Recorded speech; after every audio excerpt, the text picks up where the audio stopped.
Howdy, everyone. Welcome back to the Sith Dominion podcast. This is your host, Dr. Dana Martin. Tonight, we've got the Lore Master back in action.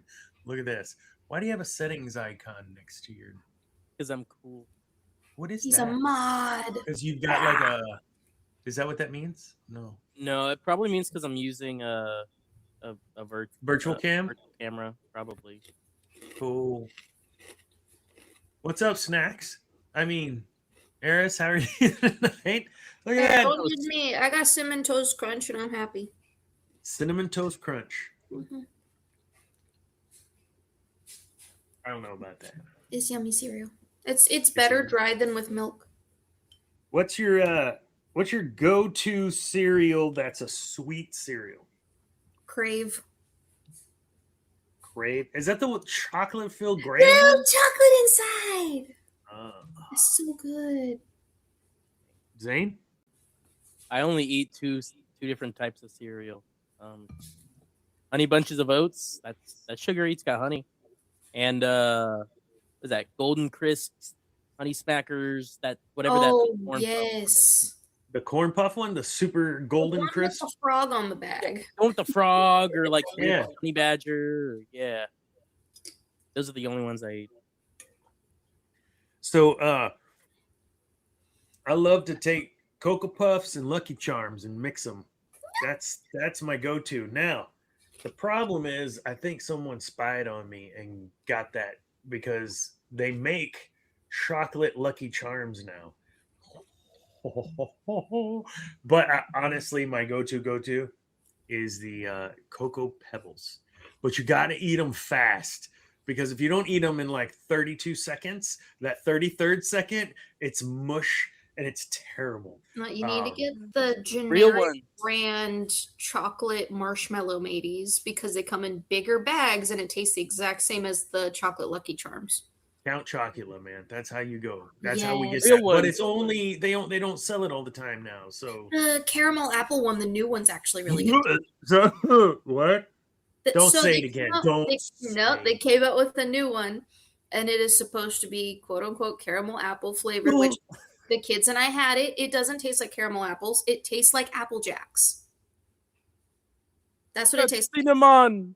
Apple Jacks But used to be it's- my favorite, and then I got really, really beyond as far as I should have gone with some Jack Apple.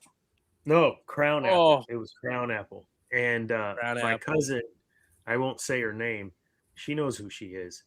She and I were just shot for shot, and it was very bad for the both of us the next morning. I cannot any apple liquor. No, thank you. No. I even have a hard time with an apple pie, and you two of all know how much I love an apple pie. Not so much anymore. You need to make the fake apple pie then that's made with Ritz crackers instead because it has the same consistency as apple pie. Yes. Okay. You say this. Where is it? Tommy's What kind of grandmother is TJ a Maxx recipe book? Yeah, that I don't even know where Tommy's that. grandmother is allergic to apples. So we made Oh, mimic apple pie, which uses Ritz crackers. And it tastes exactly the same and has the same consistency, but there's no apples in it. It is No, but it's that's the witchcraft. problem. Is because it tastes like you're having a cracker pie. It Yes, tastes but like it tastes like apples, apple and pie. he can't. Apples. How does apples, a Ritz cracker? This is where is that what you're saying? I'll Is it like send you- how does a Ritz cracker taste like? I will send you Apple the pie. recipe because Do it they is. put cinnamon in it and Yeah, put you still put cinnamon. apple pie spices Oh. in it, but it tastes and has the Just same wa- consistency as an apple pie.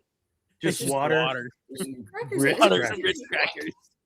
Then you use your finger and you get Oh There's yeah, break you it gotta up. There's no mash them all applesauce, together. and you no sprinkle some on flavoring, top. no nothing. It's almost all the same ingredients. I think there's one or two different, but no apple anything, and it tastes exactly the same. It's weird. This is not apple. This is Tullamore Dew. There Oh, you go. Yeah, good stuff. some good stuff. Good stuff. I did have some wine this evening, Sauvignon Blanc, by a local vineyard, Bernhardt vineyards. It was really good. Had it with the Swiss and spinach bacon wrapped. Wait, spinach and Swiss stuffed bacon wrapped chicken. It was very tasty. The wine paired beautifully. Speaking of wine, okay, that transition would have came out really bad. Mark Hamill. Uh, Luke, no, not again. I couldn't resist. Can that guy just look? Listen, I get it. You got TDS, okay, or whatever. I don't even know. Just stop. You make it. You're at the point where you're making it difficult now for me to even enjoy Luke because I see you instead of him, and it just infuriates me. So just please stop, please. Okay, that was my plea. I was almost begging. That was begging. Okay. Did y'all see the Wayfinder I posted in there? With the happy joy! I should share that one. Yep. And I did have news on the date for season 2. Already, we got a date. What's season 2 of what? Not quite a date. It is pushed back to it will be releasing in 2027. 2026 is no longer a viable option. Oh, damn it! Sorry, just. But please, yeah. Oh no, you missed it. We already tried turning it down. Like it doesn't make sense. No, it doesn't.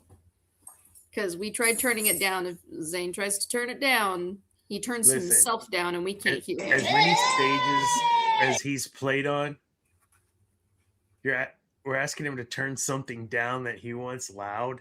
Listen, he'll do what he needs to do to get it to pass inspection. I know you're tight.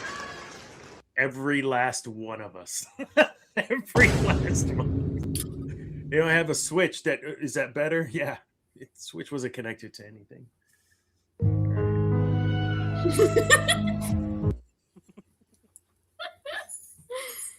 We have a show to do. I'm trying to prove a point that we can do these in a relatively reasonable amount of time. I guess I did not share that. Oh, well. I don't know where it's at. Is it not in Facebook? No. I don't remember where it's at. But irrelevant. Anyways, so yeah, tonight we're going to focus a little bit on Maul, kind of wrap up. It's good to have Lore Master here. He hasn't been on the last several shows. So we'll get his take on a few things that we've already kind of discussed. But as a whole, we've touched on some of the themes. We touched on some of the arcs in the last episode when we were wrapping up chapters 9 and 10. So we'll spend a little time actually kind of diving in and talking a little bit about the characters. We are getting the sense of Talon, for instance, what that might look like. Is that really where we're going? Make some speculation just to have some fun. And then, of course, Mando and Grogu coming out in a week and a half. So we might try to get some of us in the TSD family together to go watch this together. It would be awesome to do that. What is that? The Mando and Grogu pre-Burger King cup. Please don't tell me you had to eat Burger King to get that cup and that you just swiped it at a party. Just don't eat their fries. You know what? There was a period in the late 90s where their fries were, they had done a redo on their fries and they were amazing. And then they redid it again. And they're fries terrible. not good? At Burger King? The fries that are at the Burger King by us are honestly better than the McDonald's by us. The horse meat is fine, but the fries? Yeah, the fries are good because they're always hot. McDonald's, you end up getting really cold, soggy fries most of the time. That's because no one lives McDonald's there. by us. No, the Burger King's actually a less busy street, but it gets more business. You were saying? Mando and Grogu next weekend, not coming up weekend, next weekend. We'll try to next week try to get together and watch that. Also, that weekend is opening weekend for the Yard Dogs, which are the Brazos Valley Yard Dogs, the new baseball team here. So the opening weekend, I actually won 4 tickets to either game of whatever 2-3 games of my choice over that weekend. So we might make it a cool weekend. I don't know that I've ever been to a baseball game with just my son. I have done that with just my daughter. But I don't think you and I went to a ball game. I think us two, and Charlotte. And Charlene, we are, and then her. Us 3. I don't know if she was there for one of those. I was there for one. I was there for one because Corey sat next to me. Yeah, I was making jokes the entire time. That was where all of us had gone. Yeah. Yes. And then there was another one where it was just us. It was us 3 because I remember getting the ball signed and whatever. Yeah. Oh yeah, Steve Michelle. Yeah. Go Round Rock Express. Yeah. All right. I still have my baseball bat that Zane found. Baseball. Oh yeah. The camo? No, the Round Rock Express bat. I have it right here. That I had when I was a small child because you got it. Hat or bat? Bat. I thought she was talking hat because we had the camo. Yeah. That game we went to, we all got the camo hats. Yeah. I've had this since I was 5. Dink. I still have all my softballs too. We found all those.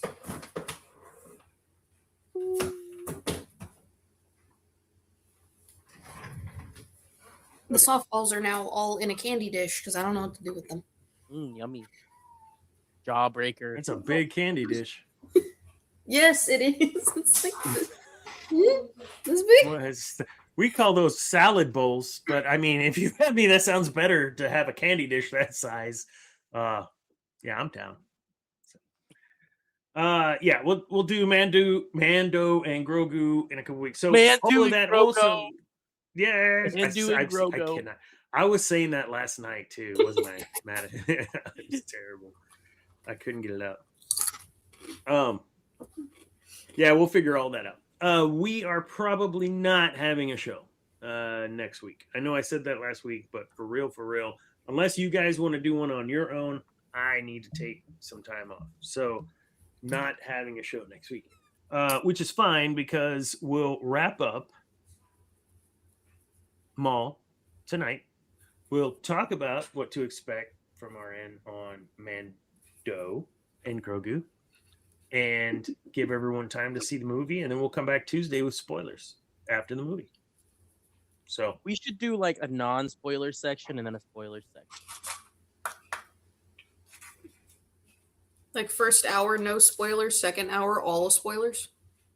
Basically, it depends what's happened in the news, because I think we could spend an entire hour on news if it's newsworthy. But if you want to talk about Mando and Grogu without spoilers for like an hour, I don't know how we'd be able to do that. I'd say like 30 minutes to an hour. We can just talk about.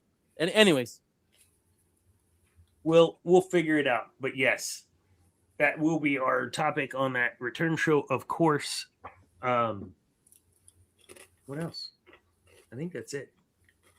Mm-hmm. All right. Well, I told you, Debbie, we could do this in under 2 hours. So we will see. Do we want to, before we get into the things, talk about this D&D group I just joined? Yes. Sure, go ahead. He's been playing Star Wars 5e. Yes. So I'm playing, if y'all remember in a previous episode, I'm going to guess around 20 to 30 episodes before, we had this cool cat named Alex. He ran Alex. GG. Yeah. Alex Alazan. He ran GG. And he is DMing this Star Wars group. I think he just really wanted to do a SW5e game. And he finally knows enough people. So it's set on Belsavis. And I'll update y'all throughout the shows if I'm here. But set on Belsavis, you know, the Empire just found out that the Republic has this giant prison on there, and so they're gonna try to storm and either free him or whatever. And the Republic's fighting back against them. We are mercenaries coming in, being bought off by one side or the other. We don't know yet. And yeah, so our goal with this group was to make Alex rage as much as possible, I think, because I was the second person to say what I was. First person was like, "Can I be a T7 droid?" Yeah, it makes sense. Star Wars: The Old Republic has a T7 droid. I think it's one of the Jedi ones, one of the Jedi first companions. Really cool. I then was scrolling through them like, oh, I could be this, I could be a Lasat. And then I saw the bunny.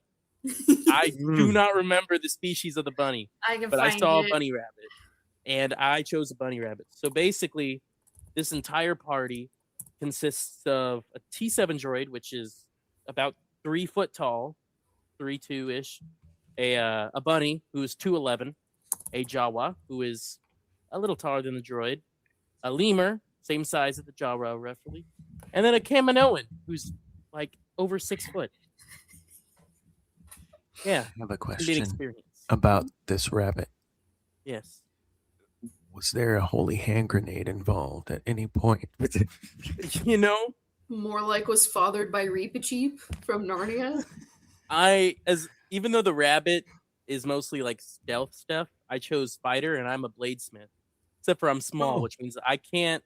If I want to use more than one blade, I have to use daggers. So as much as I want to be throwing flame balls or whatever, I'm going to be bouncing off of people back and forth. I just knew you were going to make that connection in the game at some point. Oh, I did. Because He already has. Oh, yeah. Yeah.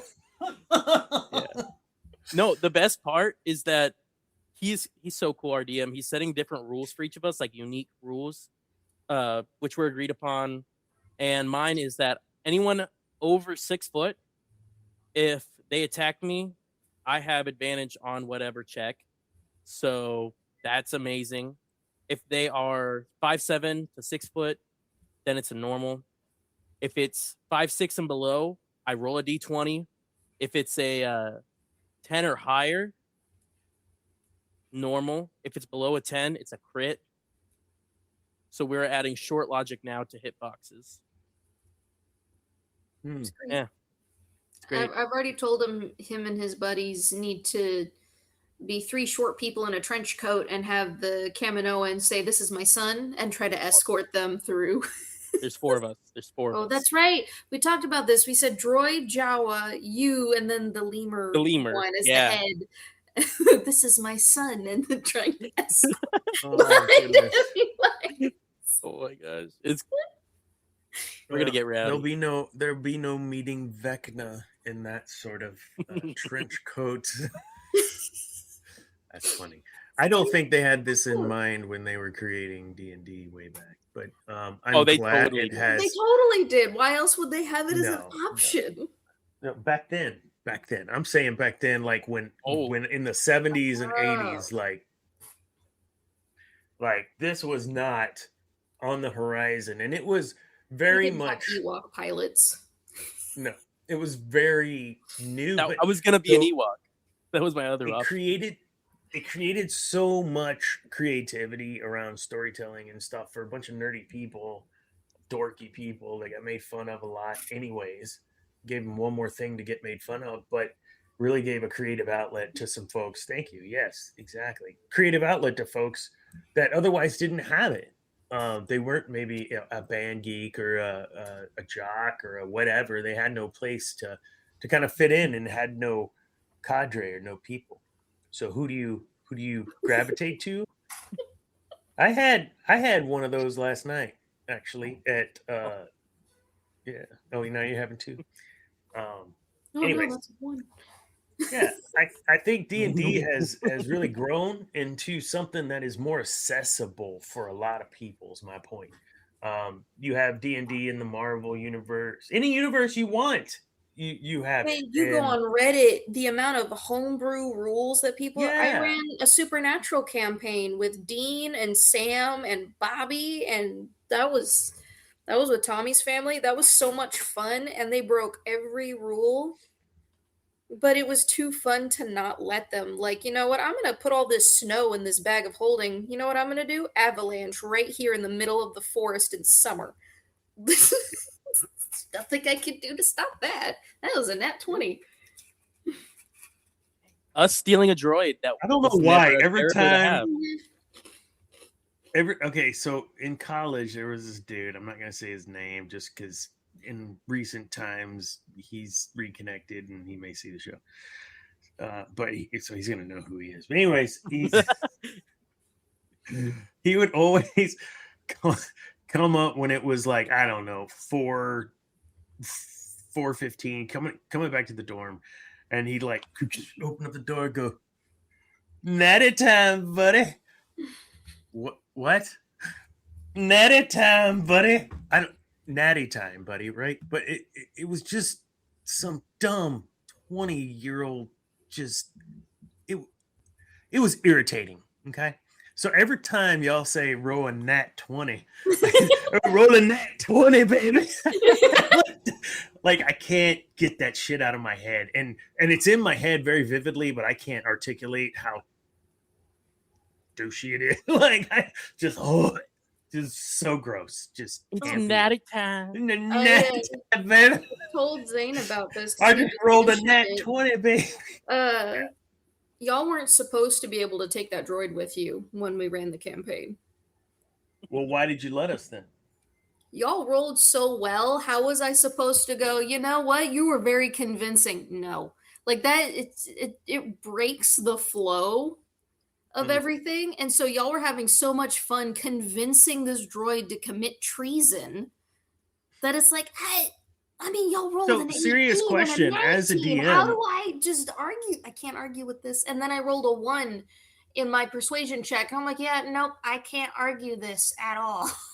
So as a DM, do you have like what sort of range of flexibility do you have to make adjustments like that where, wow, I didn't account for that, or not even remotely whatever, so I can either say, well, it's not a part of the story and make up something to stop it, or roll with it. I mean, is that your option as a DM? Obviously we wouldn't know. Yeah, I personally, because every DM has a different way they run it, I like rolling with it in most cases because it ends up making the game more entertaining instead of just saying, no, you can't take the droid. Well, now you have an extra person on board, an extra person that can attack and has a small storage compartment if you need to hide something. That wouldn't have happened if y'all didn't take him along. I asked Vader to join my team. I rolled a nat 20 and I have plus 30. Okay, now you're getting Baldur's Gate logic. Let's not. What do you do? You're like, Vader's 100%. Over here like, I would love to join, but then Palpatine's in his mind like, no. I've had characters. Yeah, I mean, and that would make sense, right? Like you convinced him to take one step towards you to join you, yet blah blah. Yes. And is that an example then of how you would kind of work out of that? That would be a good way to say, no, you can't do that. And storytelling, right? It's which way adventure? Choose your own adventure. Yeah, there's a video of Matt Mercer talking about that kind of stuff. Yeah, and he talks about how he was doing whatever, and there's just something stupid that his group did, and they rolled like a nat 20, and he's like, "You do this, but as the daydream fades, you realize you are back in the world and you cannot do this." Like, that's just like complete, That's and that doesn't seem very fun. Like, no. like even I got you. When parties get too strong, like when I was running with Tommy's family, they got strong a lot faster than they were supposed to. So I was like, okay, Monkey Wrench, I'm going to throw you a goose, which is an actual homebrew creature that has been created, and it has Eldritch Blast. Don't want to ask why. But it also can... I made it to where, the goose, one of the guys had rolled for an item, and he got a quiver with unlimited arrows. That was the most dangerous decision. And then he got a bag of holding. I was like, okay, this is too much. So he kicked the goose because he was like, I want it out of my way. He kicked the goose. God, I miss Fable. And the goblins, the chickens. So he kicked the goose, and I was like, okay, coin flip, heads or tails. He picked tails. I was like, the goose ate your quiver of unending arrows. So now every time the goose honks, an arrow shoots out of its mouth. That is fantastic. That's awesome. And so they had to do a save every day to do animal handling to try and convince the goose to follow them and not attack them. Or maybe lead them and not follow. The rules of the goose is it will always follow the party no matter where they go, what dimension they go, it will always follow. And it can never be killed the same way twice. So they would do checks to make it to where the goose was friend and not interrupt their plans. I see. And every time, if they did decide to end the goose, it got a little bit bigger every single time. And I actually have a miniature that I painted of a raptor with goose paint on it. Okay, 30 minutes into this. Let's get into Star Wars, y'all. SW. Woo! It's that time, folks. We will be doing it. I don't know. Maybe we'll do something over the summer. But I do want to do the D&D thing. Funny enough, like that was our highest viewed stuff. It's the fun we had during that, and I'm glad so many people enjoyed that. It was our first go for me and you both, Zane and Madison. Thank you for DMing that. We'll do it again. Absolutely. Yeah. I've got the sequel, y'all. I think everyone but Cam has leveled up. I might need to see if Andrew's good, and then I just got to make tokens. And then whenever y'all are ready, once all that prep is done, we're good. Was that a UFO? That was the motorcycle that just drove past my house. That was loud. All right. Everyone shut up. Why? Because Sam Witwer's talking? No. Oh. You can hear me twice. Oh, the echo? I fixed it. I fixed it with the headphone. It's echoey right now. Check. Say something. Say something. I'm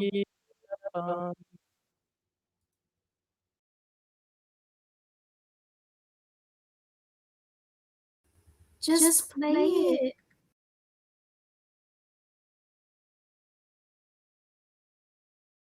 You can't even hear it? There's no sound. But I can hear myself.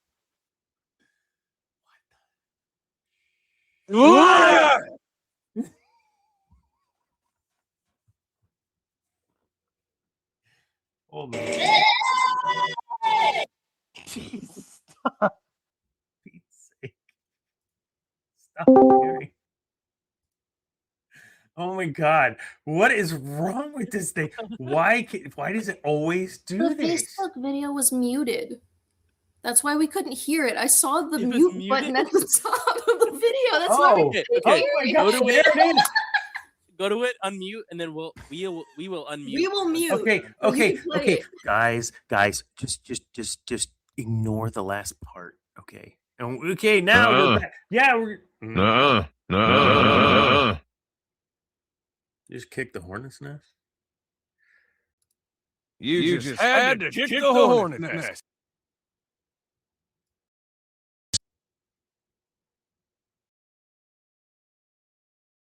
And intel that he could.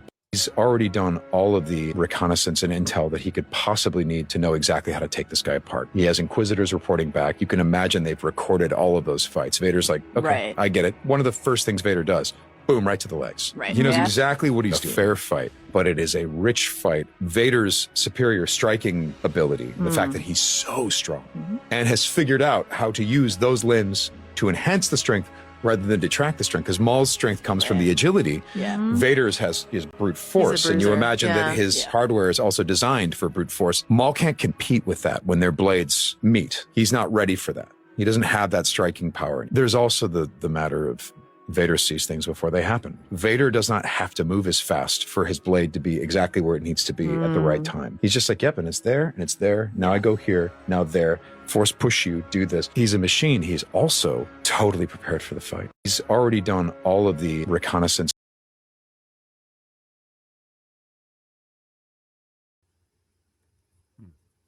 Disgusting. Thoughts?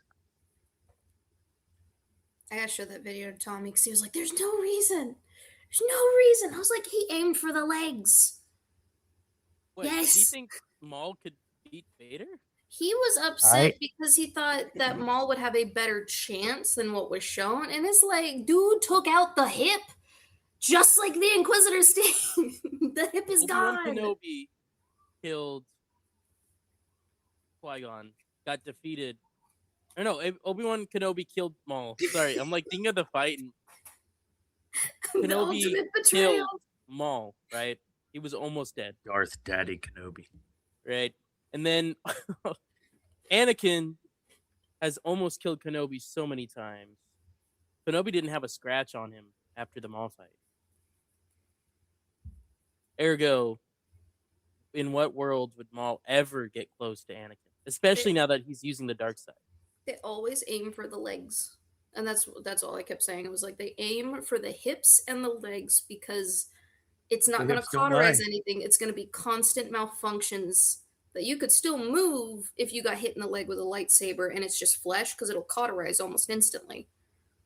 You can't do that with mechanical legs because the wiring runs through both legs. So you short circuit one side, you're going to have issues with the other side. Pizza before your French fry, you're gonna have a bad time. Can I'll start with this. In the beginning of all of this with the series, I said if that's Vader shows up, Maul is better now than he was then, right? Like he's got more experience, he's got more whatever. Yes, he's only got half of himself, but he's better in other areas than he's matured in other areas that would lend itself to being a more formidable opponent for Vader. And so when I said what I said, it was I think Maul, depending on where this is exactly in the timeline, has Vader adjusted to his, mechanics or whatever. Like, can he fight?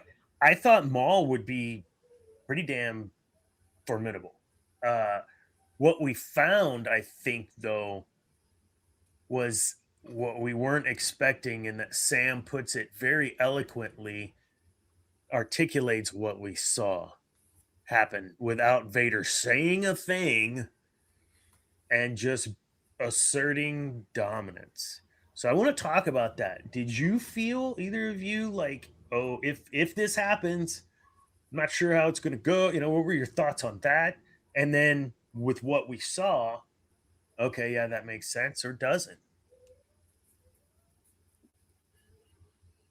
I had a feeling. I just saw you look towards my image. Oh, did you do like to look at her? Yeah. Is that what you did? I had a feeling that, like, if Darth Maul fought Vader, that it was one of those. Okay, one, it used to be Anakin. Anakin was unmatched when it came to dueling, and that's without Unless using. they had the high ground. We've discussed that in previous. He wasn't supposed to cut his limbs off. That was not the goal. But it's Anakin. Already that's a point in Vader's favor. Because he's Anakin. a master duelist, even though he never became a master. Mm-hmm. And then on top of that, it's every time Darth Maul fights somebody with Force abilities, something happens to his legs and he can no longer continue the fight. Somehow everyone knows the weak point is the legs, and every time they get hurt, he gets an upgrade to new legs. And this happens over and over and over again. So it's almost like, okay, Vader's going to come in, and I didn't think Maul was going to have as much of a struggle as he did. But then Vader immediately takes out the hip junction. And it's like, yep, and he probably got that from the Inquisitors, because the first thing the Inquisitors did was the same spot on the same side of his legs. And then he goes for the knees, which, again, same thing the Inquisitors did. They went from the hip to the knee. And it's Maul's incapable of fighting at his full capacity the moment you mess with the robot legs. Yeah, because that little space there is where the waste management occurs. And if he leaks, That's it. it's going to be stinky. And people are going to know it's him. He's going to be embarrassed. His I was gonna his say, waste management. you lose the legs, you're just a torso. He doesn't just lose his legs, though. We'll call it a Eris, he draw. loses from the waist down. We'll call it So a draw. how does he? Night how does sister he? Night sister magic. Night Sister magic, making little packets of whatever to. Are you sure he has to eat or anything? Yeah, he drinks. We food. never see him eat. No, Well, he but does- he he's did- human. He or human. hu- He's human. oh. He's old. You know? He's Zabra. Like he is alive. He's not witch magic. He's Does alive. he actually need sustenance due to the resurrection Yeah. stuff from the Night Sister magic? Does he actually need to eat? Because if he doesn't, Yes. he may be eating, but it's Yes. more of a practice maneuver. I won't die on that hill, but I'll stand on it for a while. Yeah, absolutely. I think it, and I actually just saw a video about it where they were talking about potential. It's never mentioned, but potentially it makes sense that there would be some sort of waste management system in his mechanics that take care of that, because he has to have nutrition. He has to eat. Like Darth Vader. He has, yeah, just like Darth Vader. Darth Vader still ate. Most of it was an intravenous whatever, because It's he all couldn't recycled. eat. Oh. I mean, that's the best way to do it. Why? Why? It recycles the sweat and pee and puts it right back into your tube and inserts into your mouth and you Dude, just right drink it. now, what is It No, filters thank it, you. okay? It It's filters. filtered. Oh, I filtered. never said Palpatine was a good guy, okay? Listen, filtered, purified. I mean, it's a fine line. Imagine how dark side you would be if you were forced to eat your own filtered fluids.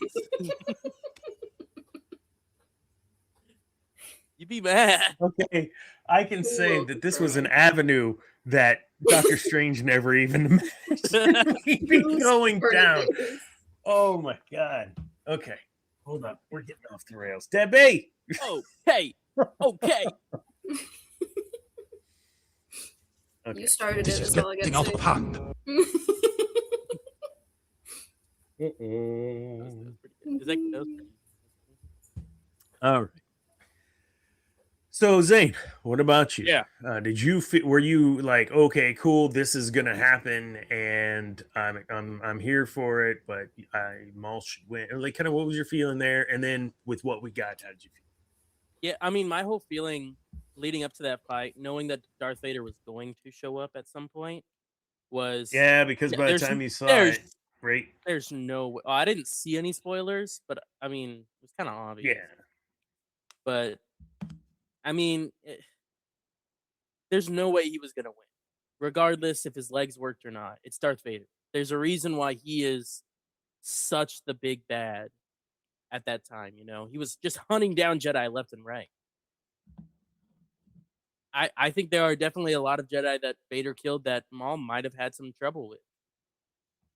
That's all I'm saying. And then he, in a lot of those, like Sam Witwer said, he literally just does it. There's no struggle. It just goes. I mean, shoot, against Obi-Wan, you don't see him like, oh, so mad, slashing. No. It's all just very basic, you know? And even in Rebels, it's the same thing. Against Ahsoka, like, it's not this huge struggle battle. It's him literally just going, I know what you're going to do. Yeah. Uh-oh. So, I mean, just with all of that, that's kind of what led me to think that there was no way Maul would have survived that if not for the help of that other Jedi. Yeah. I'm going to share this real quick because again, and try to do this without, whatever.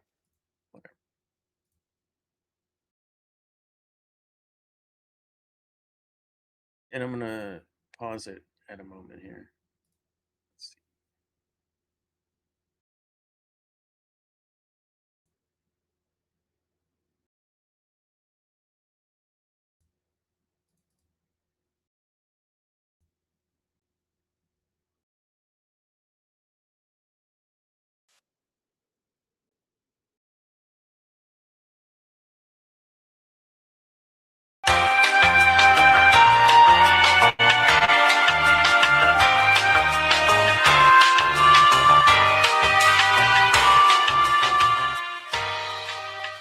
you doing? Was it not playing? Nope. You didn't share it. So this is what you're gonna do to be passive aggressive? Oh, this guy! I swear to God. Okay, how about now? Take this guy apart. He has Inquisitors reporting back. You can imagine they've recorded all of those fights. Vader's like, okay, Right. I get it. One of the first things Vader does. Boom. I think this is kind of to your point. And right here, Sam Witwer, just pay attention. What he says aligns almost exactly with the scene. This dude knew the choreography of the scene. Here it comes. Boom, right to the legs. Right. He knows Yeah. exactly what he's doing. A fair fight, but it is a rich fight. Vader's superior striking ability, the fact that he's so strong and has figured out how to use those limbs to enhance the strength rather than detract the strength, because Maul's strength comes from the agility. Yeah. Vader's has his brute force, and you bruiser. imagine that his hardware is also designed for brute force. Maul can't. Okay, so the difference being Maul was designed for agility, his legs still being a part of him, symbiotic almost. Vader, the same thing, but Anakin was not Mr. Agile. He was brute strength, man. And so Vader, his legs and his arms, his pieces that were replaced accentuate his strengths, just like Maul's pieces accentuate his strengths. The problem here is this right here. Can't compete with that when their blades meet. He's not ready for that. He doesn't have that striking power. There's also the matter of Vader sees things before they happen. Vader does not have to move as fast for his Here it comes. blade to be exactly where it needs to be at the right time. He's just like, yep, and it's there, and it's there. Now I go here, now there. Force push you, do this. He's a machine. He's also That right there. Dude. totally prepared for the fight. He's already done all of the Yeah. That's Vader. Yeah. Hmm. Oh, you're getting a little red there. You might want to chill out. My dog. It's my dog. Oh man. So speaking of Vader, as of this moment, the dark side wrap on the Type R is no longer on the Type R.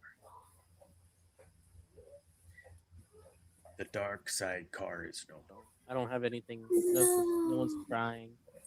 I don't have any crying. You don't have any. No, because the show isn't about crying. Yeah. I I have this.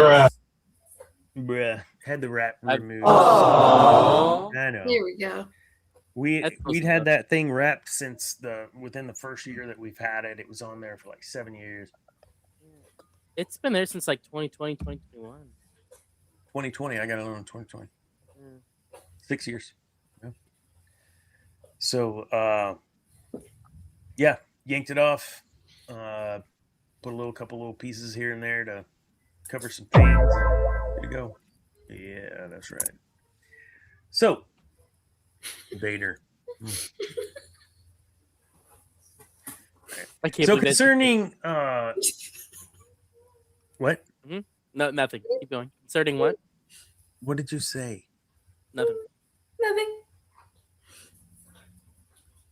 Zane gets it. What We had a whole did conversation about he this. say? We did. We had a whole conversation about We it. had a whole conversation about it the other day.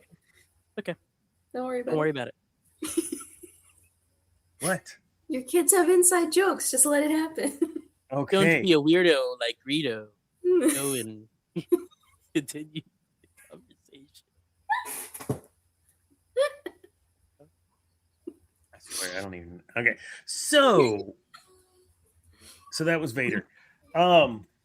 You agree? I mean, I'd say you agree with Sam. I mean, no, of course, because he was No. there. He built. Why it. would I Yeah. agree with you? No, he's ridiculous. I love that you spoke to that, because that when I watched it it articulated a lot of things that I could not express about watching that fight. That Vader seemed prepared. That Vader seemed ready. More, Maul wasn't expecting Darth Vader. Vader was expecting Maul because that was his mission. No, I did not think that he was going to show up, actually. I thought they were just going to hang that out there or leave it as or something right at the end leading into season 2. Because she is not on and it's just you and I, tell me your thoughts about the show. We talked about it, she and I, last time. It just overall as a series, what were your go-to? Like, this part is rewatchable, whatever. Talk to me about the show Honestly, for you. I think this show just every episode just keep getting better and better. I don't think there was an episode that dropped in quality. I honestly think it was just like an uphill slope, y equals mx plus b. And honestly, like, I think as it kept going, like, it just kept getting better. And like my favorite scene, I think, where the Sith Dominion, I think, is totally when she like sees that her master is dead, Devin does, and then just the anger, let it flow. Maul being like, "You're not ready yet." For Maul to say that, oh, it was so. That whole ending sequence from when he died, the Jedi guy, starts with the D. I don't remember his name. To when they're on that ship, just oh shoot, Daki. Master Daki. That's what the master's name is Daki. Master Daki. Oh, I spelled it weird. Yeah, Daki. Pedro Serrano. Yeah. Iko Dio Daki. That's the name. Iko Dio. Dio. Yeah, but that was probably my favorite. I think overall, it's probably the best fully done animated series that they've done since Rebels. And I think if you were to go from start to finish of Rebels versus start to finish of Maul, granted there's only one season of Maul versus 4 seasons, 5 seasons of Rebels, I would put Maul above just because the first season and then parts of the other ones, still a kid show, and those first like 2 seasons were kind of slow, but like it's up there. I think it's better than Bad Batch. Granted, I've only seen the first 2 seasons. Okay. It will never be better than the one episode with Thrawn in it. I think that's the best animated episode ever. But well, outside of Rebels, obviously. You know what I'm talking about, Tales of the Empire. But yeah, I think overall it's probably the best post sequels animation they've done. One of the things I brought up on the last episode that I had to clarify with Cam, if you will, its significance. So the as a standalone season, right? Let's look at it in terms like that. Where does that rank? And I mean, like, I don't want to take Rebels, 1 through. Like season 4 of Rebels. It's just like standalone. That season is a top 5 animated series season for Star Wars. This for me was definitely a top 3 animated single season chunk. And does it compare? Well, but the art's different. No. Like, just Disney product. Tell me if you feel this is single season so far, just even if we don't get anything else, is this a top 5 show? Single season, I would definitely put it in top 5. I think Rebels season 4 obviously is probably, for a lot of people, contender 1 and 2.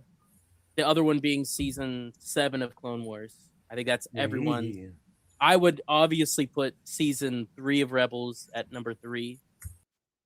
Obviously. And then I'd probably put it at number 4. I think there might be another really good season of Clone Wars afterwards, but I think as a season, a full season from start to finish, it never slowed down to the point of me just wanting to skip 10 seconds ahead, 10 seconds ahead, 10 seconds ahead, skip episode, kind of just skim through it. No, not a single episode. And I feel like that's even something season 7 of Clone Wars struggles from. Yeah. The first arc of that with the sisters. I mean, I didn't think it was the best thing ever. I enjoyed it a decent amount, but I know a lot of fans did not enjoy it as much. And I think that lowers that series for a lot of people. But I think Maul, straight watch through as just a season of Star Wars, is top 5 easily. I found myself even in a rewatch because I would watch them and then rewatch the 2 episodes, whatever. And I'd find myself hurrying up and running to the restroom so that I could pee before the countdown timer and it started the next one. Like I didn't even want to just, hit the button and then just pause and take my time to go. No, like I needed that timer because I'd hurry up so I get back. I could watch. It provided that episode to episode for me. Did it feel that anticipation thing for you?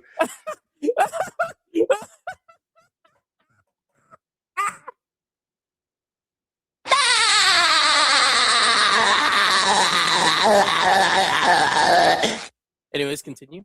That is so loud. My tinnitus. All right. Did that do that for you? Yeah, I was lucky enough to watch it on a phone. So if I had to go to the bathroom, I'd walk into the bathroom, set it up on the sink, go to the sink, wash my hands, pick up my phone, and keep watching as I'm going back to wherever. Okay, Boomer, we have portable watching devices now. We we don't. Yeah, okay. You're muted. You're muted. How? I thought I unmuted. Am I really? 100%. I'm not muted. No, not you. No, not No, you, no, me. Is that dog making noise? So had to let the dogs out because Summer just got home from a friend's house, and then the dogs were body slamming the door, so I had to go take care of that. Thank you for muting. Yes.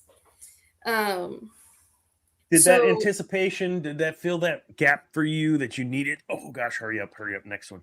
So whenever while me and the kids were watching, kids had to go do something, they'd be like, Mom, pause, please. It's like, okay, I'm pausing it. I'm not touching it. I'm setting the remote down. Everybody go take a bathroom break. Everybody go. Because I'm not pausing it every 5 minutes. And then we would sit there and we'd get to something and then we go, okay, we got to rewind 10 seconds, 30 seconds. We got to watch that again. Please. And Jason was very, very excited while watching that we also had to rewatch because he was too loud. Did we get any that moments? Yes, with the lightsabers all connecting at the same time. Yes. And then Zane wasn't here when I told you and Cam about this. Jason was rooting for Darth Vader to end Maul's existence the entire Okay, we got a good one. He was cheering for Darth Vader. Like, get him! Get him! We're like, Jason, calm down, please. It's okay. He was makes me happy, Papa. On Darth Maul not surviving. That's you hearing about it. Oh, that's my room. Is that it? And that kid told me last night he loves me 3. Yes. I thought that was adorable. Only 3. Only 3. Well, no, I said 4 and he said 5. I don't know. No, you said 5 and then he started laughing and then wanted to say, no, you got to 6. Oh, I got it. Okay. And he wanted to say 7 and was laughing so hard. And I'm like, no, it's almost bedtime. We're not going to keep doing this all night long. I love you dearly. You can do that when you get old enough for a phone. but I'm an old All right. boomer. Like, it doesn't make sense. What does that mean? Nuggies. Devin. Devin. Are they That's- making Devin like for real Darth Talon? Is that what they're doing? I think that's what they're doing. So Yeah. my thought Talk on to me, this, Goose. I like that. My thought on this is that Devin will reappear. I feel like they are building her up. She's just a kid right now. There is so much, like there's so much there for her to be able to hide and train while the Empire is gone, and then come back and be there for the giant big movie that everyone is waiting for. I think there's a huge possibility for her to show up in the Mandoverse. You know, and I think that's what excites me. That's what excites me. What? Because yes, That Darth she Maul might died make- before here. Maul would be dead, but she Yeah. was a kid. She would still definitely be. She would be a little older than Kanan would be. So she'd probably be in her like 30s, 40s. A little older than Kanan? Well, Kanan was a kid when Order 66 happened. And she was like I would Youngling. probably- Youngling. he was like what? Like it seemed like his age was probably Yes. like I've been with my Padawan for 2 years. Like he is like just started that age. Devin seemed like she was in the middle, like deep in the middle of her training when that all happened.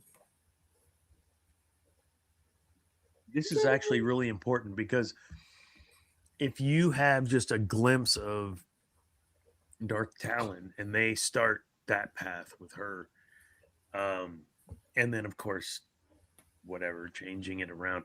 The problem is, like, what we know of Darth Talon, she's not Disney material, if you know what I mean. she is yeah. But you can make her in a way that brings in the older audience, not to that level, because that was wow. Ugh. But exactly. But you could definitely still bring her in more clothes. The Mando movie Shoot. is not PG. Well, she wouldn't be in the Mando movie. She'd be in True. whatever big clash movie that is with, I'm assuming with Thrawn being the center of it. But like, what if okay, what if Universe. what was his name? Like Jared something? The old guy, the old Jedi that Thrawn hires. The old Jedi, the clone guy in Heir to the Empire. Oh, not Luke, not that one. You know what I'm What talking was about. his name? Yeah.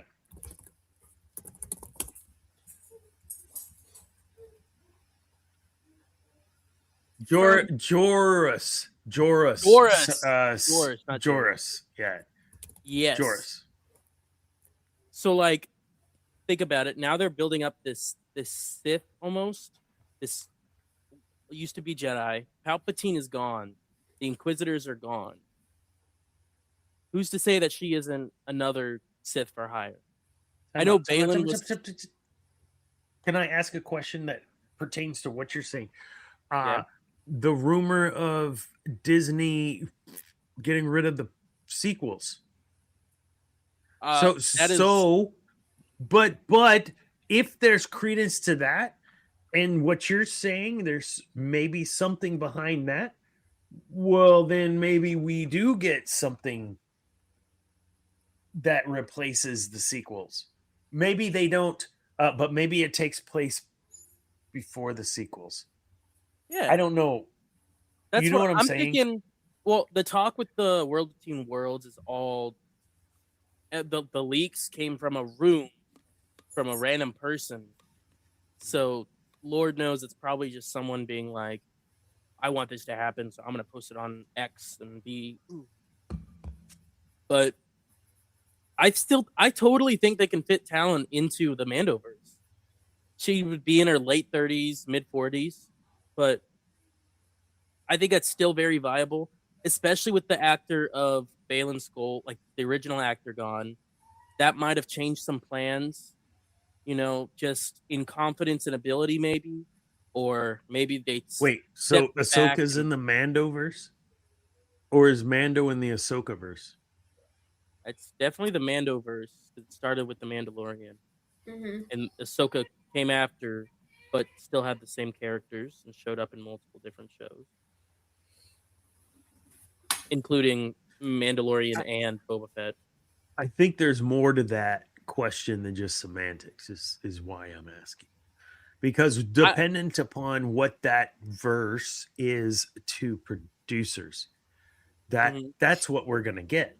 Right? Are we going to get more Ahsoka? Are we going to get more Mando? Are we going to get more Maul, meaning Talon, whatever?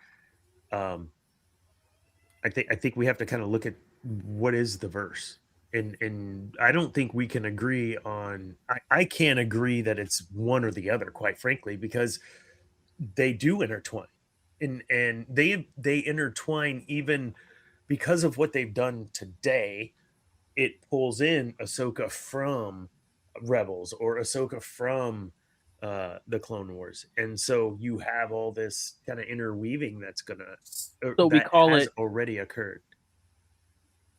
New Republic, just the New Republic in general, right? Because if the focal point is Ahsoka and Filoni's in charge, and it's really the Ahsoka verse. Mando was his way to bring Ahsoka in. I don't know. I'm just speculating. That will make a difference. And Jon Favreau was the one who brought in Mando. That was mostly his. He said no. They just asked me to do it. Like, it wasn't like something he wanted to do or that was being asked for in Mando and Grogu. They just asked him to do it. That actually kind of scares me a little more. I don't know. I think we're putting too much suspicion on this, and we're letting every single other Star Wars movie that's come out basically recently kind of or project kind of drown our thoughts. But we've seen Maul. Granted, Maul we're using historical data to draw assumptions of what may happen in the future. But it's different Maul directors. Maul wasn't the first. True. Maul was the last production that Kathleen Kennedy was a part of, right? No, her name's not on it at all. We talked about that in one of the shows. Yeah. So that's the first one under Dave Filoni.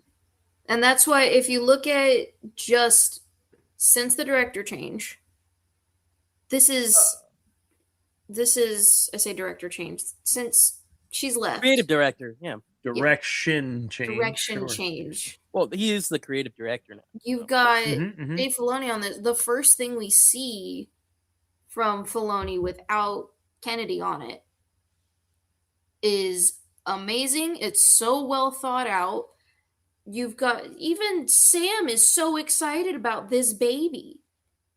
And he's so happy with it. And he's like, and then we do this, and then you got to think about like he's getting back into the nerd of things. Which is so nice to see him get back. Well, of course he's jazzed. I wonder how much he's making for all this. Wouldn't Mando? It sounds less like pay the man whatever. Money. I He's don't care. excited that he's actually able to do lore things the way they should be done. Not Darth Vader's gonna be this scary thing and he's gonna kill everybody. It's like, no, he wouldn't. Not intentionally, because what better way to find more Jedi and Sith than to have Maul go find them for him? Yeah.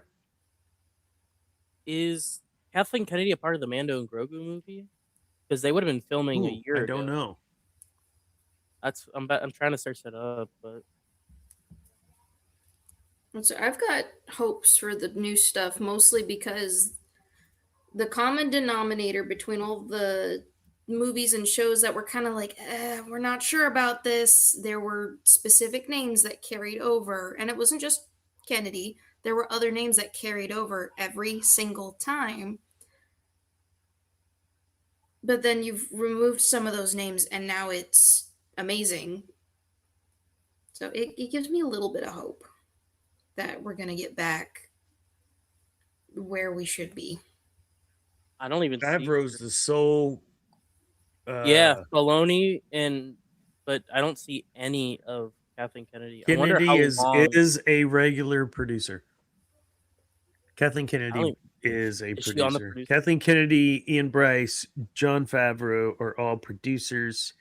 Co-executive producers Karen Gilchrist Oh, and yeah. Harry Beck, and So- then John Bartenke is the executive producer alongside Dave Filoni. Say, unless they credit her in the writing or whatever of Starfighter, this would be her last true hands-on while she was CEO of Disney. Maybe she retired because. Never mind. Well, Old honestly, to You channel post before. an interview saying we don't have material to pull from for the Star Wars universe. The people come up with pitchforks. I'm just saying. and then they bring in Thrawn. We don't have any material for Star Wars. We're drawing straws. You mean all those books you got rid of? All the video games you said didn't exist anymore? Really? Well, and maybe that was No something that content. Disney put on them. Maybe that was something that Disney was like, hey, you can try to adapt, but we're going to make sure that it's not too close to this because this wasn't our material. Yeah, because that would So- be copyright. But you don't say we had nothing to draw from. Yes, you did. You had plenty to actually draw inspiration from. And they did in a couple of instances, and we talked about it. It's like, oh, that's what. Oh, you mean Yeah.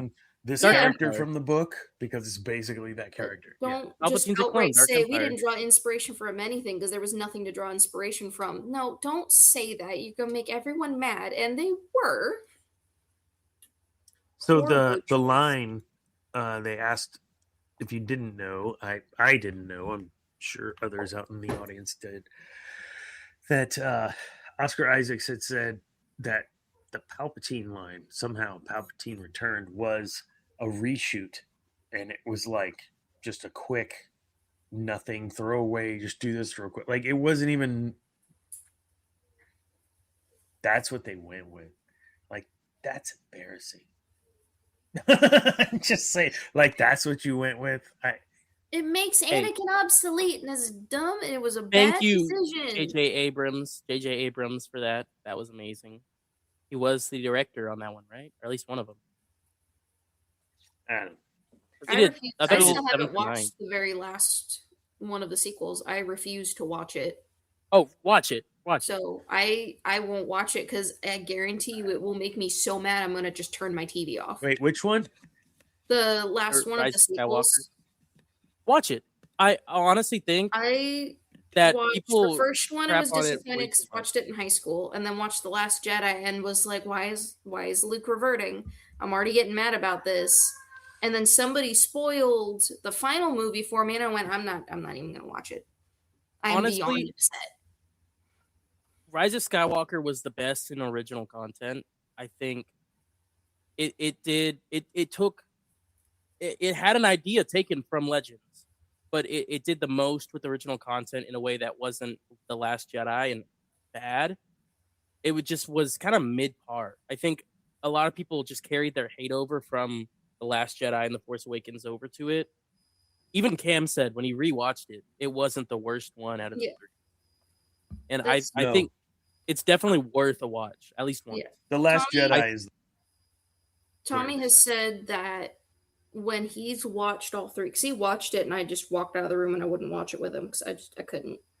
He said if you take it out of the context of the six and you look at it as a fan production and not canon, As a fan. yes, think of it as a fan fiction. They're wanting to put themselves in the shoes and make their own characters, and oh my gosh, they run into Palpatine, and oh, this is so cool. It's literally like a fan fiction where they mess with the plot to make their characters be the heroes. Mm-hmm. That's cool. And so that's how I mean- Tommy watched it, because sometimes you do that with anime too. Yeah. Mm. The Sometimes 5 you have to million do that with isekai anime. cartoon.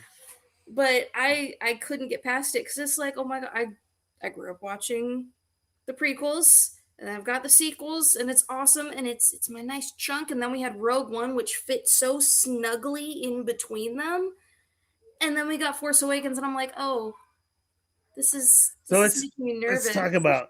Let's talk about Mando and Grogu then, because Staying on topic. Here, I'll stay on topic. I got my Grogu pants on. I have no Grogu merch anywhere near me.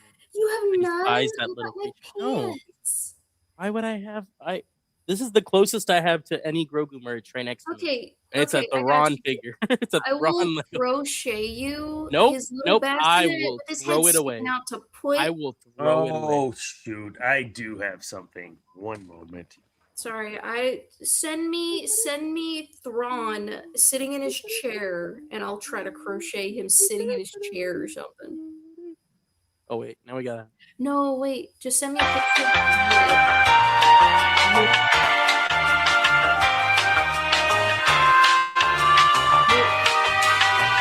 Almost there. It's Is it what is that? it's like a Bluetooth speaker. Summer's his got little head moves. hover pod. That's what I got. That little guy. There we go. Zane, you gotta send me a picture of Thrawn's chair so I can crochet the chair and you can glue your Lego figure into the chair. All right. So, when it comes to Start.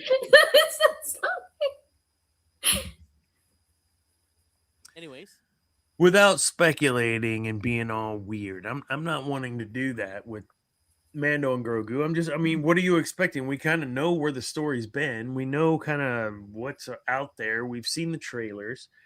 Cameos. I don't know if we want to. I don't know if you'll get in trouble for playing a trailer. I don't think we get in trouble for trailers. And I'm willing to risk it. We haven't played but one clip, and it wasn't. I don't know if we want to test it. I really don't know if we want to test it. Okay. Every then we episode won't. that I've been off, I've seen a copyright strike.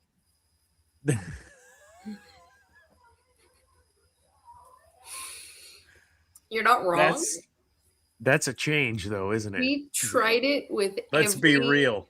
way to possibly do it and copyrighted every single time. So what you don't know, Eris, and maybe you do and aren't recalling, is that the king of copyright strikes is sitting in between you and I. I got rid of it, okay? I got rid of it. Okay. This is the closest one I have now. It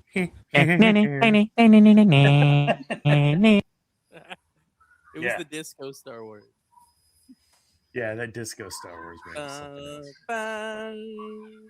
else. Anyway, No, another one. I'm anticipating something good. I'm gonna walk into that. I'll tell you, pretty open minded.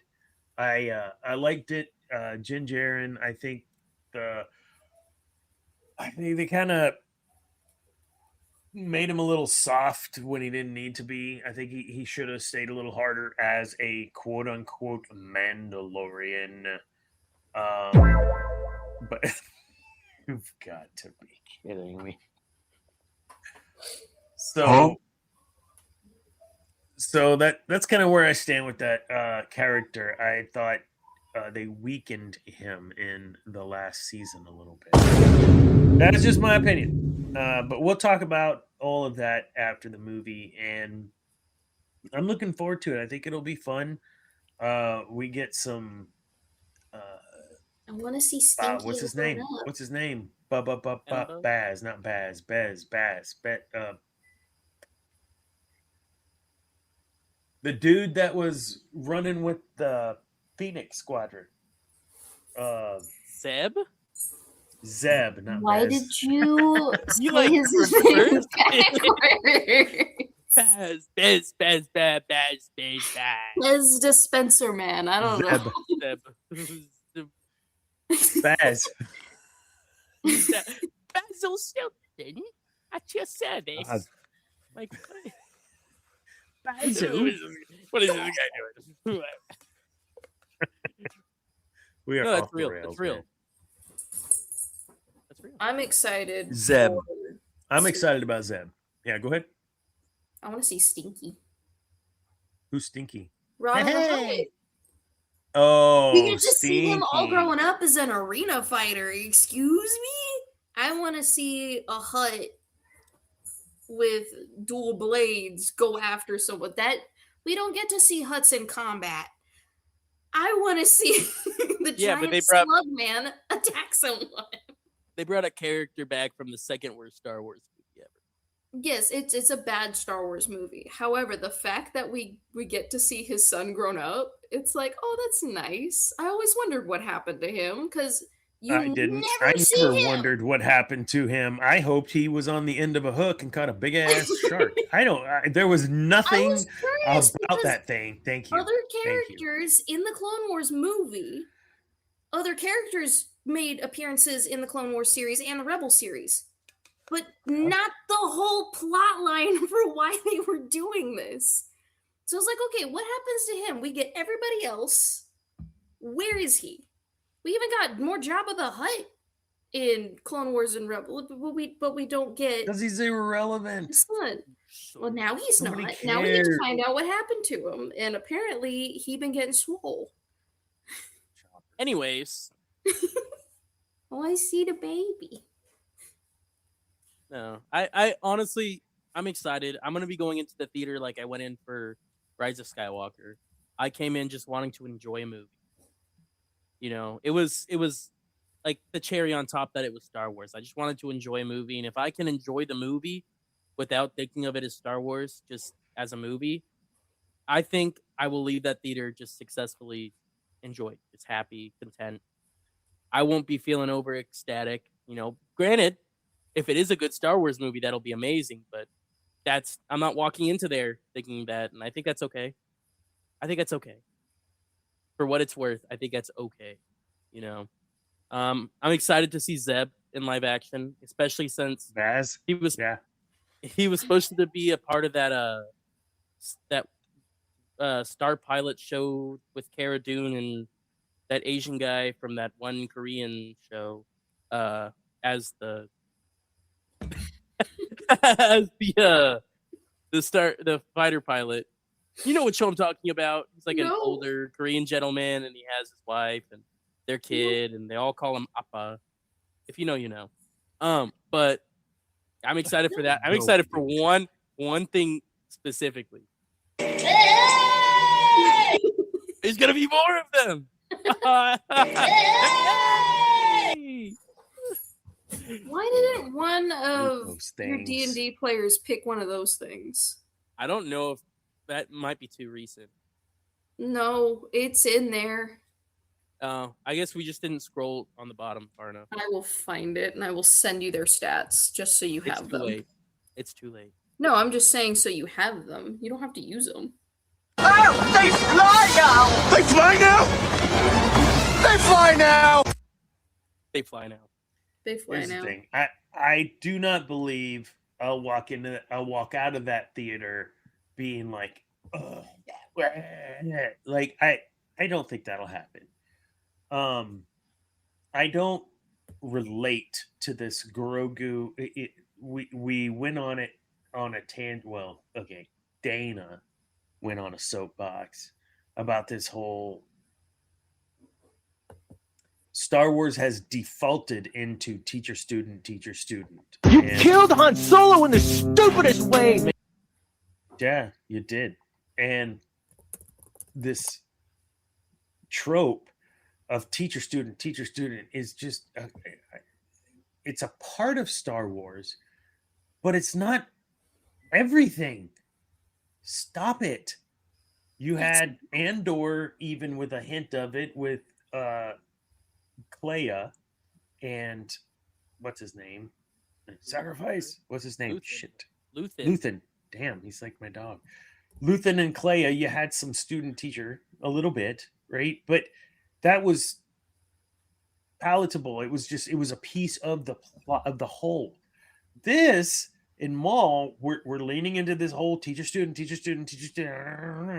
and then we don't have to go through all of it again, but go through it all. Everything that has been in the last 10 years has all been teacher student. Can we get just like a badass going and killing people like Maul? Like we don't have to make it where it's teacher student, but it's pertinent to his story because he's always looking for that legacy. Like I get that, but just I just Didn't you say that's most sci-fi fantasy movies nowadays. I mean, even with Marvel. I mean, think Spider-Man, teacher student. That's Iron Man, Spider-Man. You know, Captain America. Why? You can almost say it was Bucky, and then even in the Thunderbolts, you could say Bucky was the teacher to Why? Black Widow's sister. Like that's just Why is a this common trope happening nowadays. all of a sudden? Because people have poor role models, so they need to make Is that new why? ones. So I'm just Look at- saying I've noticed this from a that the weird trope's perspective- always been there. You had Obi-Wan Yeah. and Luke, right? I get that. But you only had Obi-Wan and Luke for like a half second. You had Picard, And then you Riker. only had Yoda and Luke for a hot minute. And then you only had Yoda, not even Yoda. Yoda's like, shut up, I'm dying. And that's it. There isn't teacher student. That's what I'm saying. There's a difference in the weight of the teacher student relationship in the plot of the movie or series or whatever. And that's what I'm trying to articulate, that I'm getting a little fatigued of that trope being the main story plot. Yeah. There we Look go. at when those movies came out, who were not just celebrity role models, but parental role models, authority role models. How many good role models did people have? Look at today. How many good teaching role models do people have today? Everyone is Me? everyone's craving the guidance, or just from the group of friends that I know, how in a group of 10 people, how many of them have great relationships with their parents or authority figures? Do they think? And so where does that connection of I want to watch this teacher student bond because that's what I'm missing? I mean, legit. Yeah. Valid. I'm So also from thinking my of- perspective as more teacher, not needing, I mean, I'm not a teacher if I don't have a student. I'm not a leader if I don't have followers. I'm not a, so I get that, but that's not my identity. And that seems to be what everything in these shows are starting to revolve around or have over the last. And I'm not saying it's not needed. I just, for me, right? I'm just saying I'm seeing this probably more. I'm seeing it today than I've ever seen it before, just because of the nature of what I am doing in my side gig. So I'm seeing this. I'm seeing it, and by seeing it, it does make sense from that perspective. Eris, I think that's a great point. I did not consider that because I'm not looking for. I already have teachers that I already listen to or I work with. I'm not looking for that. I don't need that. I'm not saying you need it and you're looking for it, No, but it's you a get it good- because it's relatable to you. Yeah, and that's what they're looking for. Is that is the most relatable thing, or what people want is you are, like even just in regular Disney movies now too, they have a lot of teacher-student dynamics, or they address familial trauma and stuff like that because it's like that is something that I resonate with, and so I'm gonna watch those more often. You have your teacher-student. Well, maybe I didn't have this best role model here. Watching this movie, while it's not super relatable, it draws in on that. Oh my gosh, I wish I had that. So it pulls at your heartstrings more when something happens because it's something that you want. Didn't you say that like out of mainline Star Wars shows, so not including Visions, not including Tales of the whatever, every single one has had a big teacher-student relationship? Clone Wars had Anakin and Ahsoka. Mhm. Bad Batch, I'd almost put it as Hunter and you can say all the guys, but Hunter and Omega. Hunter and Omega on the show. Yeah, I agree. Yeah, And we then mentioned it. Keep going because in you're order, we have reiterating what I said. Maul and Devin. Mhm. Yep. Rebels is Kanan and Ezra. Yep. You go even further up. You look at Let's go back in time. Let's look at what is that show? The Acolyte. Ugh. You know, it was always about Osha and Soul, and now it's Osha and the Stranger because Kamira is just his fake And name. you've also got Maul and Savage. Maul and got Savage. Count Dooku. Yeah. and that's the just in summers. one show. I just meant that the one show, the biggest one was Ahsoka and Yeah. Anakin. But yeah, I mean, in Ahsoka, it's Sabine and Ahsoka. In Mando, it was Mando and Grogu, or the armor in Mando, or Luke Mando and and Grogu. Exactly. And that's every single show minus the Tales shows, which they probably you can find something. Visions, I know a lot of them do, but With the What If series that they did all the animations and stuff for, every single one revolved around a master and an apprentice, whether on the Sith or Jedi side of things. Every single one had a master and or most of them. Yeah, there was one or two that didn't. Yeah. But the fact that majority of those were again master and apprentice, and the passing of the torch to the Boba Fett, Fennec apprentice, Shand. who then gets a Padawan. It happens over and over and over again, and it's that passing of the torch that keeps happening. And it's like, oh my gosh, this responsibility would be so amazing, and I know I can do it. And It's couldn't not you just say that's just teacher and student; it's the Wars? proving of oneself. That's just Star Wars, though, in essence. It's the passing of the torch. I disagree. It's Qui-Gon passing to Obi-Wan. It's Obi-Wan passing To to Anakin, and then it being And- passed to Ahsoka before everything goes haywire. Mm-hmm. It's Darth Vader passing to Starkiller, almost, depending on which side you take. You know, it's all of these things. Every single show has had this passing of the torch, has had this master and apprentice.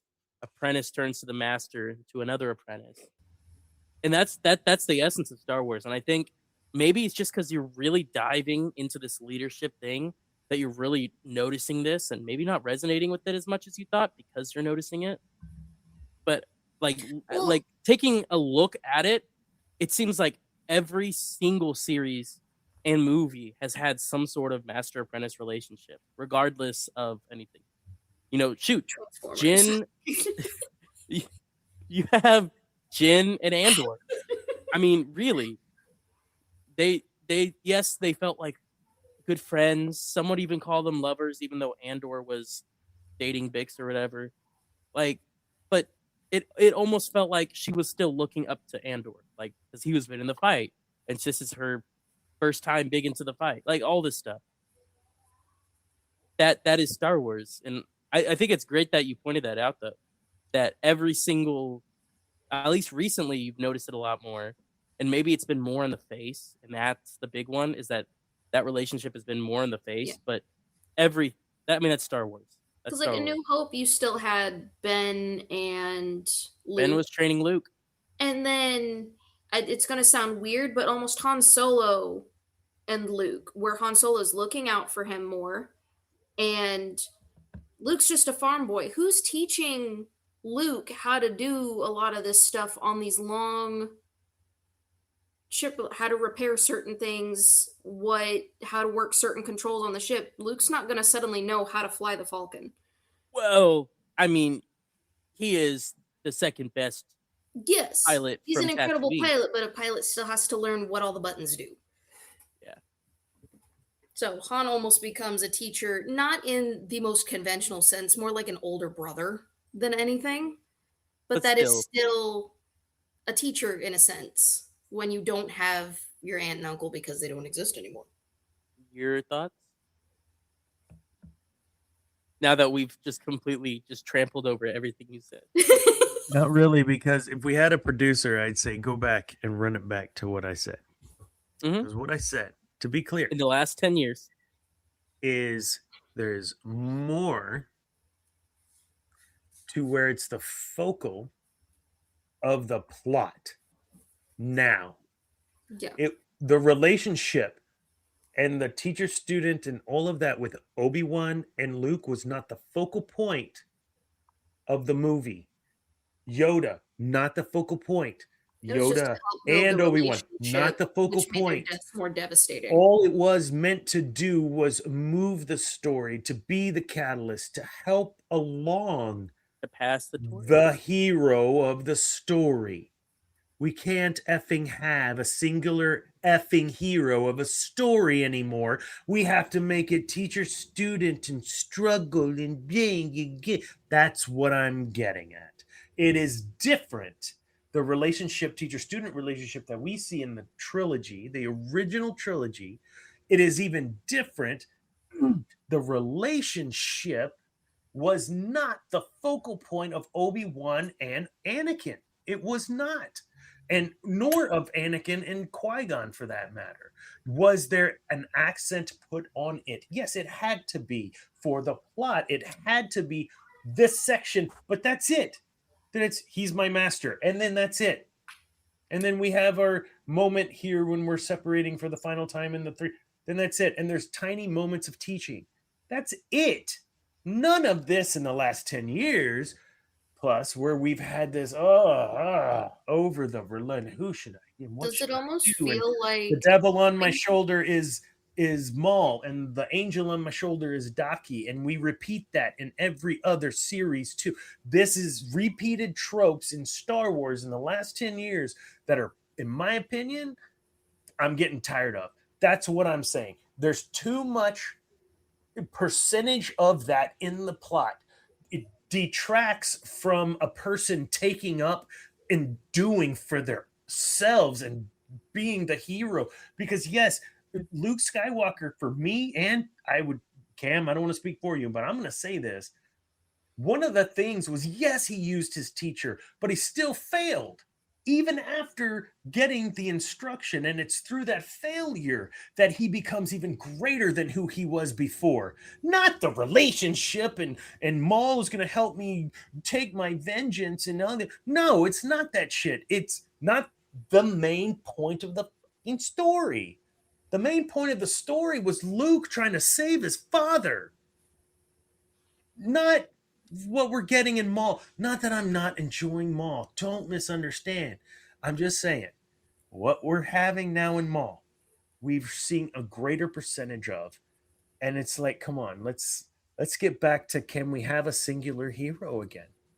Because yes, he was a singular hero, but he had the support of one of the greatest heroines in the business, Leia. Thank you. He had the support of the idiot. They killed Han Solo in the support of. You killed Han Solo in the stupidest way, man. Thank you. The unreluctant hero reluctant hero didn't want to be, and became so much more because everyone else saw it in him. My God, that shit is way richer for our souls than teacher student, another teacher student. That's all my point is, man. I agree with you on like 90% of what you're saying. I'm just, to clarify, it's about how much is involved in what we're actually getting out of the story. I've seen this already in everything that you pointed out. I've already seen it. Why are we doing it again? I have a question. Okay. Would you say... No, I'm not. In terms of putting teacher-student in the focus, I think Rebels was the main show that did that, and I think they were the ones that did it well. Do you think because of the fact that that show did well and that they did it well in that show, that they kept doing it? Because that whole show was about family and and that's but Rebels did it differently. And would you agree that Rebels, it wasn't just teacher student Kanan Ezra. It was Kanan Ezra. It was Hera Ezra. It was Sabine Ezra. It was all Ezra. Family. That's right, fam. It was all Ezra, but it was all, that's different. And I'm not bringing up all, if you've heard anything I've said, I haven't actually said anything about Rebels, because I feel like that is a shared responsibility, and in that situation where you are a team and you're on the Ghost, and it wasn't just Ezra learning from everyone. Everybody learned from everybody in that show. And that was the team aspect of that show that I dug. Same for Bad Batch. You struggled, like I'd say Hunter Omega. Yeah, I did the same exact. That is exactly what I said. Exactly that same way as. But Bad Batch does a good job of everyone growing together for the common purpose and goal and vision. So those two shows, not as bad. But everything else that we've mentioned, yeah, man, it just kind of gets played out, you know? I don't know. Maybe I'm just, shut up, Boomer. I don't know. Say the only other thing I can think of why it would be so prominent is coming from a teacher's perspective, hearing it from mom over and over and over again. The amount of parents and teachers that go, the student did great. That's because of me. And it's you show the teacher-student relationship because for whatever reason now, teacher-student relationship, the student does good. Oh, it's all because of the teacher. So we should sing praises to the teacher because the teacher doesn't need to develop. The parent doesn't need any character development because whatever they did, the child, the student did the best thing ever. And it's not the student that did it on their own. They don't need that character development. It's, I sent you that glazed donut, sir, when you were talking about Thrawn. What happened? When Zane was talking about Thrawn way earlier, I sent him a glazed donut picture. Nice. It's a gif of a donut being glazed. It's a gift. Nice. But you hear it more often, and my kids are in public school. This is our first year back to public school, and I've heard it from other parents where it's like, yeah, my kid's great at sports. I did that. It's like, no, your kid did that. Excuse me. No, your kid made the choice to do those things. It is not you that is it's living success through the child. And with all the teacher student stuff, I'm seeing less teacher growth and just taking credit for whatever their student did. Oh yeah, you did this great thing. It's because of my teachings. It's because of the way I raised you. It's because I hope so. I mean, the whole reason you all do well is because of me, 100%. Yeah. You need to allow both of them to grow because no one is correct and always in the right 100%. Except for me. Yeah.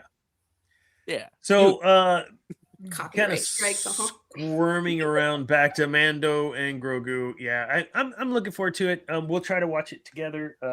Those of us that are within, Bless you, abandoned me up here. Miles. Your choices. I can't help that. It's cheaper to live up here. I will tell you, we're in the middle of tornado season, and I tell you, I just ping her, hey, there's storms coming. She's like, I didn't even look at the weather. Like I'm more worried about the weather than she is. I get alerts. I follow News 9, and David Payne gets those tornado watchers down there. That's when I know. We have sirens. We have 2 of them. Oh, the sirens are on. Okay, I'll just close the blind. No, sirens come on. It means it's within city limits, and we actually need to. Oh yeah. Seek shelter. But that's why it's tornado season. So I have the closet with a Nana's old wool blanket, the big one, and the really long pillow. I don't know if it was yours or mom's, but that's in the closet. And then there's a Spider-Man storybook because anytime we have to go in there, Jason and I sit down and we read Spider-Man. And I think the one we have is a multi-universe book, so each chapter is a different Spider-Man universe. Oh, that's cool. You got it for him. Do you see me looking at, you may not because the eyes. I was like, wait a minute, I think I gave. Yeah, you did. I'm like scrolling through my thing. I was like, I gave him all kinds of Spider-Man stuff. Both Not this Spider-Man time. books we have are... Not this time. No, we he wanted did not pirate. send Spider-Man. No, he wanted. He got pirates. 2 pirate flags. They're hanging in his pirate room. sign for his door. It's right outside his door. I've got the costume finally being washed, and he still wears the hat. I know someone else who was into pirates as a kid. Who? There's a nice photo I came across the other day of you going, like all bashful with your hook. What's up? Those are the days. What's up? Yeah. Mando, though. Excited. I think it's going to be a good movie. Maybe not a good Star Wars movie, but a good movie overall. Are we going to get any a lot Hondo? of promise there. I don't know about Hondo, but Embo's showing up, so. I know Embo's showing up. Embo live action, dude. Just curious if he looks way better than Cad Bane. He looks good. Dude, Cad Bane. I will tell you, I dug him until that tails, and then it was. Ale? I don't like him. The same thing with Asajj. I liked Asajj's character until then, and I was like, I didn't watch that one. don't. All right. Yeah. All right. We'll Get that circle up under 2 in hours. a couple weeks. Under 2 hours. We'll circle up in a couple weeks and have another show, and we'll talk about Mando and Grogu. Hopefully, there's more Mando than there is Grogu. They're gonna be the same. Just stop. I know they're partners. Whatever. Zane, you got any shows coming up? Yeah, so let's Oh, go yeah. ahead and get through that. What do you got going on? Besides that, we did mention last show, Zane, that you had like 8 shows in like 3 weeks or something crazy, and Yeah. you were gone. My So- show for this week just got canceled. RIP. Is what it is. I'm not gonna say why they canceled it. It's very unprofessional, but it is what it is. My next gig would be, what is that? Is that June 6th? Oh yeah, get ready. June 6th. I'm pretty sure it's the 6th. We are playing in Aransas Pass. That's kind of near Port A, so really fun. Just follow my Instagram right up there to kind of see more updates on exactly the venue, because I don't even know. But the next day, say you don't live in South Texas. Whoa, I got news for you. Most likely we are going to be up in, by the way, that one in Aransas Pass is going to be with this cat named John Brewer. He has a couple good songs out right now. Check him out. He's really good. Kind of sounds like Gio, if you know Giovanni and the Hired Guns, similar. But anyways, June 7th, right? June 6th, June 7th. June 7th, I'm going to be up in what I assume is the Fort Worth area. That is all I know right now.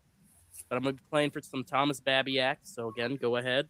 Go up here. Check out me, and I will update either on my story or as a post. And you will get to see when and where that is exactly, what time and everything. But yeah. And then I think June 13th, the day before my birthday, I'm going to be in, what is that, Driftwood, Texas for Chiggerfest. That's right. We're doing year 2. We're going, I think it's my 3rd, but year 2 in a row with this cat named Von Seegers. It's going to have a lot of fun.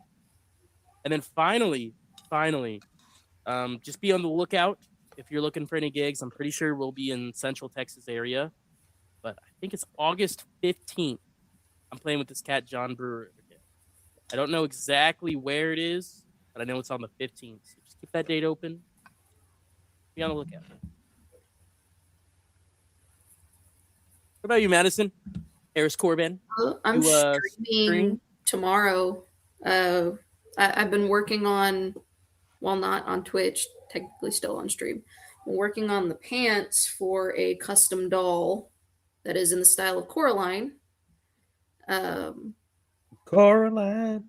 So I stream Tuesdays and Wednesdays from noon to 2 o'clock Central. And this time we're working on this commission piece. When this one is done, we will be going back to the Star Wars cross stitch that I have been working on. Nice. So Noise. once I find out if the piranha plant is still a go, I'll be making a piranha plant at some point as well. Heck yeah. Alrighty. Well, thank you, Eris. I have on the 17th, that is Sunday.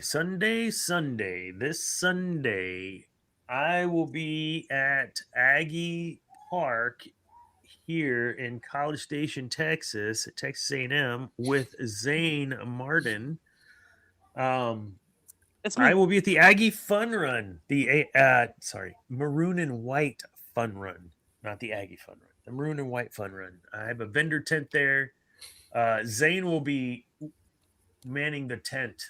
He volunteered to do that while we're walking. We did this last year. It was fun. Cam showed up, walked with us, and then we got a nice pic. So we'll do that again, of course. But no, my business is sponsoring again. Great cause. It goes to the emergency fund for the employees. So tornado hits your house, and whatever that gap may be for insurance, you need some food or clothes. That money and that assistance is there. So great thing to have, especially Texas weather, let alone your Oklahoma weather up there. Also, with that, I will tell all of you all who watch, I have sent out an invite to only my newsletter folks for June 3rd. June 3rd, I am doing a 1-hour complimentary communication workshop. Bring your communication questions. Go sign up. I don't have that sign up here, but if you go to, no, it's not on my website because it's still secret. Mhm. You I go had to it up because my- you got the fun run listed on your website, if I remember correctly, sir. What? Sir. Anyways, there'll be a link in this description after we're done, after it uploads, with the link to register. There's only 40 spots, so those spots are actually already getting taken up. Or what? Are you seeing it? Oh yeah, I already have it. Of course, I'm Nice. in the newsletter. Okay. So in the newsletter is the link. If you're not on the newsletter, go subscribe to that. You can find me on DM or whatever. You know the stuff. Anyways, DMILM. we've got that. And then on June 3rd is from 11:30 to 12:30, 1 hour in the middle of the day. Jump on, get registered because you're only going to get the link if you're registered. Yeah. And we'll talk about communication. I'm working through in the newsletter part 1, and then part 2, 3, and 4. And then we get to June 3rd, and we're talking about all 4. See how this is going to work? Yeah. How about that? Dana thought ahead. It happens. I'm real excited about this workshop, actually. Just talking about communication. The first part, intent. And I'll let that secret sauce out. Like, why are you even having this conversation? What is the point? And that is the first lesson that was in the newsletter today if you were a subscriber. So go check that out. I really appreciate it. I've had some folks actually share some stuff on Twitter that trying to sign up for the newsletter, saying that they really enjoy it. So that was probably my rose today, getting some feedback and someone saying and tagging me, sign up for this newsletter. It's full of good stuff that I don't even know. So it happens. Yeah. Yes, go ahead. What about your books and podcasts? Oh shit. Yeah. Well, I need to record a couple more of the podcasts, but yes, 1 Minute Wins podcast and 1 Minute Wins book. The book 1 Minute Wins, Take Control of Your Growth Journey 1 minute at a time, is available right now on Amazon. It's also the podcast that's available on Spotify and everywhere else. YouTube now, because I have been doing the videos for that. I also It is complementary to the book. The podcast is. You can do one, you can do the other. You could do one, you could do the other, but they work great together. So if you can, I don't know if it'll work. No, Nope. it won't. Oh, there you go. Oh, so these are the little flyers for the June 3rd. These will be handed out this weekend. So it's important that you find me and you get on now, because it's only 40 spots. And we already have spots that are already filled. So that being said, QR code. There you go. Ooh. And if you didn't get that Ooh. QR code and you want to get it at that Tough. fun run, Oh, you know what? see me. I'm going. I'll be on my Instagram. You already saw it up there before. I'll post. I'm saying I'm here. I'll take a little video on my story, and you just got to go find it. Goodness gracious. All right. Alrighty. What else do you guys got? We're excited about all this new Star Wars, though. I mean, we're getting good content. I'm not gonna not be happy, right? I mean, give it to me. Any other parting shots? Or are we good? We're good. All right. Well, I guess that's it. And always remember, kids, peace is a lie. There's only passion. We'll see you in 2 weeks. Good night.